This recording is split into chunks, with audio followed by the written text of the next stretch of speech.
తెలంగాణ రాష్ట్రంలో నిన్న జరిగిన కేబినెట్ మీటింగ్లో బీసీల 42% రిజర్వేషన్లను ప్రస్తుత పరిస్థితుల్లో ఇవ్వలేమని, మార్చి 31వ తేదీతో కేంద్రం నుంచి గ్రామాభివృద్ధి కోసం రావాల్సిన నిధులు ఆగిపోయే పరిస్థితి ఉన్నదని, అందుకోసమే పాత రిజర్వేషన్ పద్ధతిలోనే గ్రామ పంచాయతీ ఎన్నికలు నిర్వహించడానికి ప్రభుత్వం సిద్ధమైనట్లు కేబినెట్ నిర్ణయంగా బయటికి వెలువరించడం జరిగింది అధికారికంగా.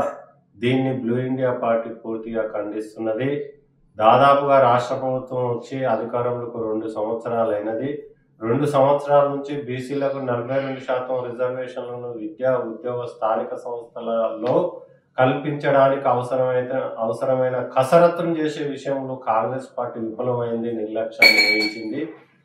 చివరికి ఇప్పుడు గ్రామ పంచాయతీలకు నిధులు అందుతలేవన్న ఒక బూచిని చూపించి పాత రిజర్వేషన్లో ఎలక్షన్లకు పోయి తమ వాగ్దానాన్ని మరిచి తప్పుకునే విధంగా కాంగ్రెస్ ప్రభుత్వ నిర్ణయం ఉన్నది. ఇది సరి అయినది కాదు.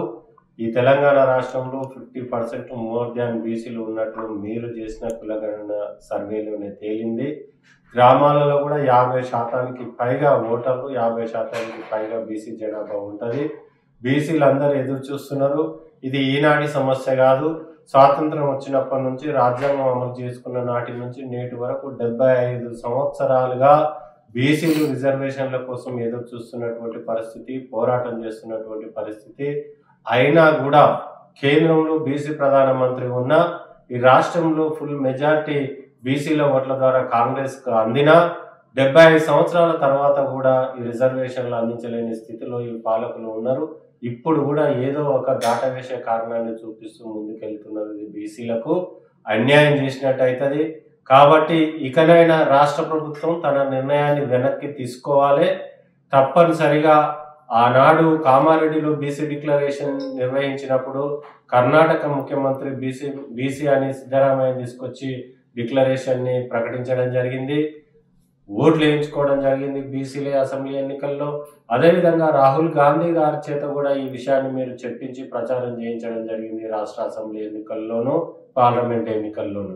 కాబట్టి మీరు తక్షణమే కేంద్రానికి వెళ్ళి అవసరమైతే అఖిల పక్షాన్ని తీసుకువెళ్ళి ఇండియా కూటమిలో మొట్టమొదటిగా ఏకగ్రీవ తీర్మానం చేసి అవసరమైతే పార్లమెంట్లో రాబోయే శీతాకాల సమావేశంలో ప్రైవేటు బిల్లు పెట్టైనా సరే బీసీలకు 42% రిజర్వేషన్లు ఇప్పించే ప్రయత్నం కొనసాగించాలి. ఆనాడు తమిళనాడులో 69% రిజర్వేషన్లు సాధించడం కోసం ఆనాటి ముఖ్యమంత్రి జయలలిత గారు ఢిల్లీకి వెళ్ళి రిజర్వేషన్లు సాధించుకున్న తర్వాతనే తిరిగి తమిళనాడుకు రావడం జరిగింది. మీకు కూడా బీసీల పట్ల చిత్తశుద్ధి ఉంటే, బీసీల ఓట్లతోటి మీరు గెలిచిరని మీరు అనుకుంటే, బీసీలే మీ పార్టీని మోస్తురని మీరు భావిస్తే మీరు తప్పనిసరిగా అఖిలపక్షాన్ని తీసుకొని ఢిల్లీకి వెళ్ళి రాహుల్ గాంధీ గారి నేతృత్వంలో, ఇండియా కూటమి నేతృత్వంలో ప్రైవేటు బిల్లు పెట్టాలి. అదేవిధంగా తెలంగాణ రాష్ట్రంలో ఉన్న 8 మంది బీజేపీ ఎంపీలు మరి బీజేపీ రాష్ట్ర శాఖ ఏకగ్రీవ తీర్మానం చేసి ప్రధానమంత్రి గారిని కలిసి వచ్చే శీతాకాల సమావేశాల్లో బీసీలకు స్థానిక సంస్థల్లో 42% రిజర్వేషన్లు వచ్చే విధంగా రాజ్యాంగ సవరణ జరిపే విధంగా ఒత్తిడి చేయవలసిన అవసరం ఉన్నది. ఈ రాష్ట్రంలో 17 మంది ఎంపీలు ఉంటే 8 మంది ఎంపీలను ఈరోజు ఈ రాష్ట్రంలో ఉన్న ప్రజలు గెలిపించారు. అందులో సగానికి పైగా బీసీ ఓట్లు ఉన్నాయన్న విషయాన్ని సందర్భంగా గుర్తు చేయడం జరుగుతుంది. తెలంగాణ రాష్ట్రానికి బీసీ ముఖ్యమంత్రి చేస్తామని ప్రకటించినటువంటి భారతీయ జనతా పార్టీ కనీసం 42% రిజర్వేషన్లు అన్న ఒక చిన్న అంశాన్ని కూడా నిర్వర్తించకపోవడం అనేది బీసీల పట్ల వాళ్ళకు ఉన్నటువంటి చిత్తశుద్ధిని శంకించవలసినటువంటి అవసరం వస్తున్నది. కాంగ్రెస్ బీఆర్ఎస్ పార్టీ నిమ్మకు నీరెత్తినట్లు ఉండడం సరి అనేది కాదు. మీకు రాజ్యసభ సభ్యులు ఉన్నారు.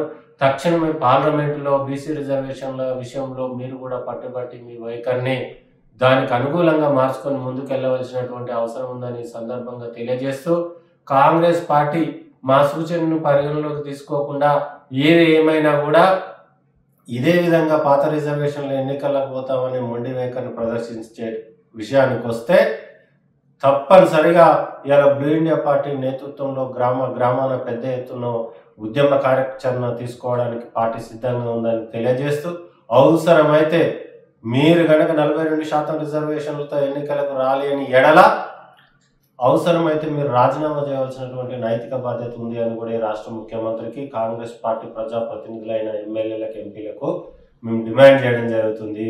మా ఓట్లతో గెలిచారు, ఎన్నికల మేనిఫెస్టోలో హామీ ఇచ్చారు, హామీ నెరవేర్చలేని పరిస్థితి వస్తే ఇక ఢిల్లీకి వెళ్ళి రిజర్వేషన్ సాధించలేని స్థితికి వచ్చి మీరు ఇదే పాత పద్ధతిని మొండికి చేస్తుంటే మాత్రం మీరు నైతిక బాధ్యత నుంచి రాజీనామా చేయాలని కూడా బ్లూ ఇండియా పార్టీ ఈ సందర్భంగా డిమాండ్ చేస్తూ, ఏదేమైనా బీసీల రిజర్వేషన్లు అనేది భిక్ష కాదు, బీసీల హక్కును సాధించుకునేంత వరకు బీసీలతో మమేకమై బ్లూ ఇండియా పార్టీ ఉద్యమాన్ని కొనసాగిస్తామని తెలియజేస్తున్నాం.